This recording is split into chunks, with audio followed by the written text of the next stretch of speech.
ખાસ કરીને આજના મિત્રો આપણે જે હાલમાં આપણી ઉપરથી અસ્થિરતા પસાર થઈ એને હિસાબે જે માવઠાના ઝાપટા પડી રહ્યા છે તે વિશેની અગત્યની વાત કરવાની છે। સૌપ્રથમ તો હું આપને જણાવી દઉં કે આપણે ઘણા સમયથી એક લાંબા ગાળાનું અનુમાન આપ્યું હતું કે 19-20 તારીખ આસપાસ રાજ્યની અંદર માવઠાના ઝાપટા પડી શકે છે।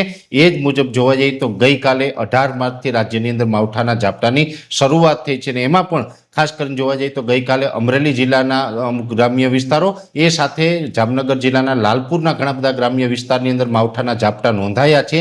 જો કે ગઈકાલે આની જે તીવ્રતા છે એ ઓછી હતી અને ક્ષીમિત વિસ્તારોની અંદર હતી। આજે 19 તારીખના રોજ આ અસ્થિરતા છે એ પાકિસ્તાનના માર્ગે કચ્છ ઉપર થઈને અત્યારે આપણા ગુજરાતના લગભગ વિસ્તારો ઉપર આ અસ્થિરતા છવાયેલી છે અને આ અસ્થિરતાને કારણે આજે 19 તારીખે રાજ્યના અનેક વિસ્તારની અંદર વાદળછાયું વાતાવરણ થયું છે, માવઠાનો માહોલ થયો છે અને ઘણી જગ્યાએ માવઠાના ઝાપટાઓ પણ નોંધાયા છે। જો કે આજે 19 તારીખે માવઠાના ઝાપટા કઈ કઈ જગ્યાએ નોંધાયા છે એની આપણે આવતીકાલે વિગત રજૂ કરશું, પણ આજે જે માવઠાના ઝાપટા નોંધાયા છે તે આપણે વિસ્તારોની દ્રષ્ટિએ જોવા જઈએ તો ઘણા વિસ્તારોને કવર કર્યા છે।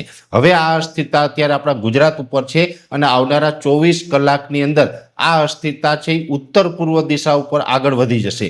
ઉત્તર પૂર્વ દિશાની અંદર આગળ વધશે એટલે આવતીકાલે આ માવઠાના ઝાપટામાંથી આપણે રાહત પણ મળશે। ચોક્કસ વાત એ છે કે આવતીકાલે રાહત મળશે છતાં પણ આવતીકાલે ક્ષીમિત વિસ્તારની અંદર 2 થી 5 જગ્યાએ કદાચ માવઠાના ઝાપટા નોંધાય તેવી શક્યતાઓ છે।